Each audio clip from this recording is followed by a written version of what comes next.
Hi everyone. For this innocent project case, I chose to do Edward Taylor.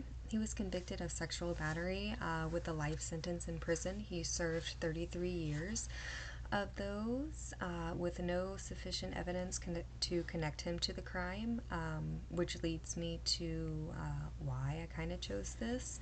I found it very strange that he was convicted by just an eyewitness, and the eyewitness was a 4-year-old girl. And there was no other evidence pointing to him, and he was a Duval local, so here in the Jacksonville area. He was convicted by the victim and eyewitness misidentification and official misconduct. There's a few things that stood out to me in the case. There was an affidavit written by the biological mother of the convicted Edward Taylor, who stated, another resident had lived in the house and that he had been treated for a sexually transmitted disease.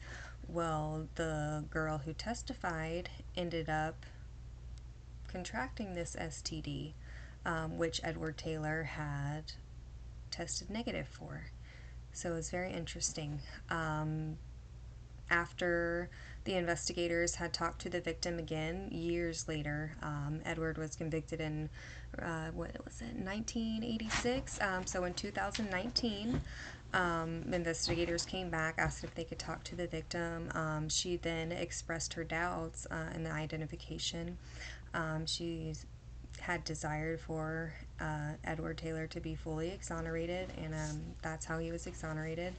But during the investigation, no rape kit was used based on no symptoms or, anything from the victim at the time. But later it did say that she had contracted the STD. But for the official misconduct, she did state that she felt she was pressured to pick by the lead detective. She said that all of the people in the lineup looked the same, but she had to pick a person, so she felt pressured at the time.